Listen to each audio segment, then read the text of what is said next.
Moving right along here at Magnus, we got some more details. We have some more details on this shootout. Let's check this out. How did they misconstrue it with two guys shooting at each other and now it ends up being this? Sounds like when they said Trump fell at a rally. What? Let's bring in former FBI Special Agent and Navy SEAL Jonathan Gilliam. Jonathan, I have been to this area. It's not like a normal golf course that you drive by in your daily travels and you can see the players playing from the road. The entire course is blocked by greenery if you're on a public road. So how did this guy know that he would have a line of sight? Oh, yeah. Yeah, people were like, yo, wait a minute. How'd they know he was going to be there?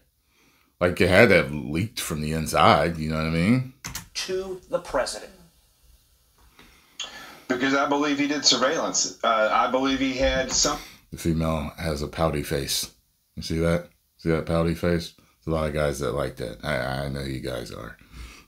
Somebody telling him or some way to find out what Trump's movement was. When you look at this map right here that you were just talking about, it is surrounded by roads that go right around it, and you step off the road onto the side. Where we're going, we don't need roads.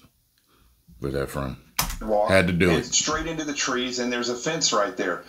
He picked a location, had time to set up, tie up, and fix ballistic plates to the fence, along with a supply bag. He was ready, wasn't he? And set himself up for the shot. That takes, I mean, if he just ran up there and did it, it would take at least 5 minutes to do that. But he also staged his vehicle so he could get away.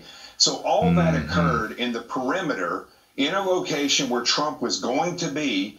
And just like in Pennsylvania, it was not discovered. The perimeter was not secured, and this individual was able to go, simply just get out of his car and walk over there. Now, whether or not he staged it earlier, we don't know, but the reality is he was able to set up a shooter's hide. Remember how last night I was saying, like, yo, like, if all this stuff is true, absolutely ironclad, everything from the debates being rigged, from the moderators helping her, from the earrings. Now they got new rumors coming out talking about there's a guy, a whistleblower, that signed an affidavit that said that it was like all a setup, like with the debate. Like, don't fact check her, fact check the hell out of him.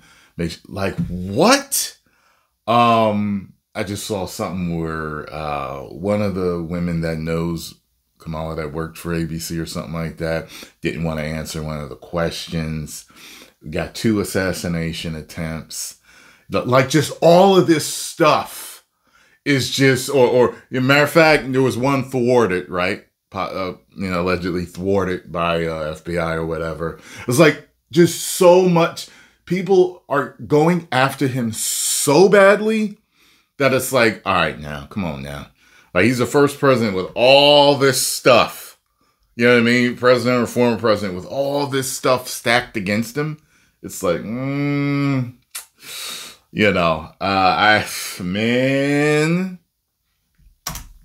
And prepare himself for the shot and let the president get within max effective range of that SKS, which is a Russian... and Trump can't trust nobody. And he could have... If that Secret Service had not have seen him and the president got a little bit closer, he could have taken the president out yesterday. Yeah, Jonathan, how do you feel about, what are your thoughts on the suspected gunman? He even spoke to the New York Times recently. So that's good. So I've been corrected. At first I thought he got 4 shots off. So it was the Secret Service shooting at him. So they got 4 shots off. That's what I'm getting here. Because I was like, how... it's like, I don't like the fact that they get the shots off before return fire. Like, I'd feel better about the president or former president's protection if they catch the shooter first before they get the shot off. So, that seems to be the case. Also, yes, I did see the comments.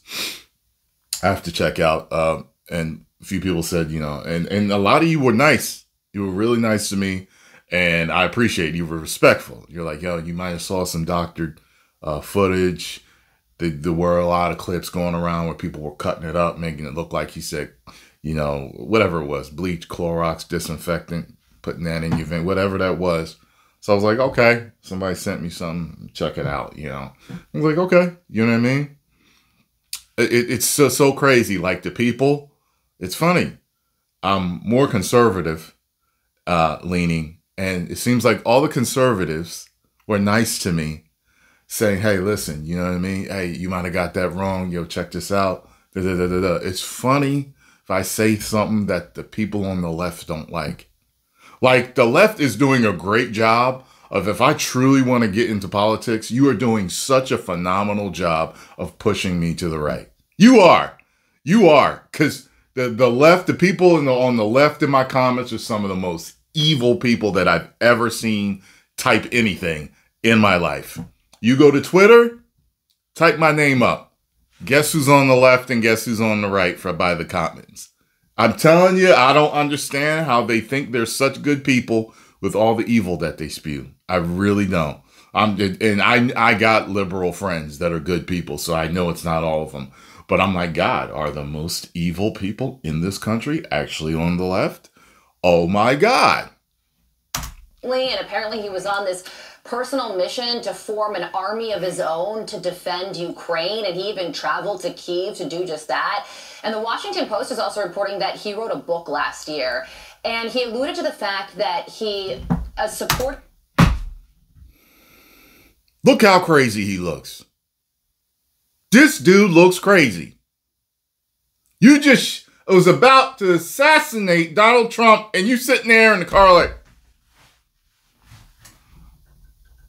excuse me? Oh my God, man. Supported Donald Trump in one of the elections, but regrets it. And there's even one line in this apparent book. He says, "You are free to assassinate Trump as well as me for that error in judgment." So what are your thoughts on the potential political motivation here behind all of this? You know, I think the left, and I say this with all sincerity, I believe the left is a national security threat to this country. I mean, you look at everything that they do, whether it is destroying the children's minds in the education system with this gender grooming, whether it's killing the southern border and allowing whoever wants to come over and get handouts from the government, propping up and promoting violence against conservatives. Let's just look in the past few years. The congressional baseball game where Scalise was shot. That individual was a leftist, Bernie Sanders supporter, shot a congressman with the same type of rifle, an SKS. I find that strange. You have the shooter in Pennsylvania. Let me hear that one more time. His politics were, because we haven't found anything. The shooter in Pennsylvania. We don't know what his politics were because we haven't found anything from the FBI, that we haven't been told anything. He was able to use an AR-15 and get within 130 yards of the president, former president. And then we have this individual using the same type of gun as the individual who shot up the congressional baseball game, gets within 400 yards. So, and all of these individuals, as far as we can tell, at least two of them are far left individuals. Many of the school shooters that have killed numerous children in schools have been transgender, which means they've been confused by the left's grooming policies in schools.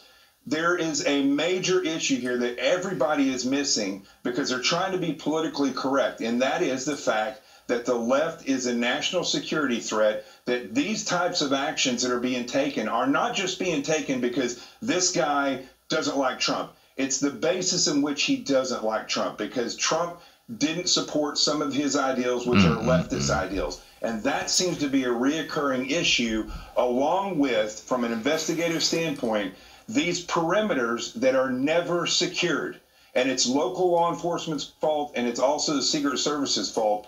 But these individuals are being allowed to get within max effective range of the weapons that they choose. And that alone is suspicious to me, and it is unbelievable that that can happen to Trump, who's already been shot once, let alone anybody else that the Secret Service is protecting. It's just something needs to change when it comes to securing the perimeters, or else my suspicion is going to continue to go sky high, which it is right now. And Jonathan, my main concern going forward, one of them, I'm pretty worried that a foreign actor, along the lines of what you were saying, is going to see how close these two presumably lone individuals got to the president of the United States and say, hey, if we flood the zone with 2, 3, or 4 foreign actors, they could succeed in the mission to take him out. And that is a chilling and terrifying thought, John. Yeah, so thank God the Secret Service...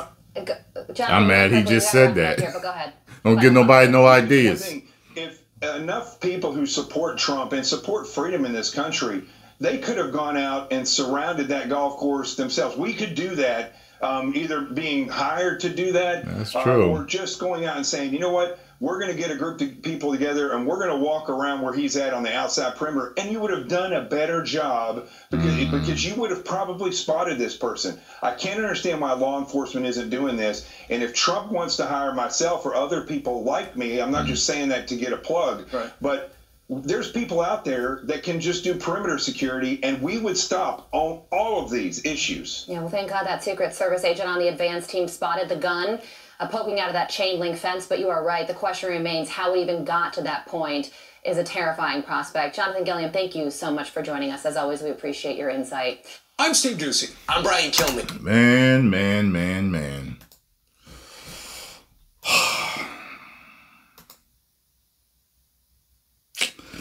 Listen, I saw stuff earlier that was saying that he was like in a was it BlackRock commercial, just like the other kid.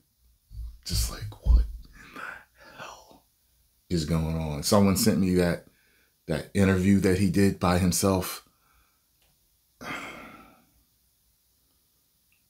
The half blue hair. Like, why is that a theme? Why is that a thing of the left so much? The blue hair, purple hair, red hair, multicolor. What is that? When I was growing up, that didn't exactly mean that. Now it means that, and that something might be wrong with you. I've definitely met them. 10 million subscribers.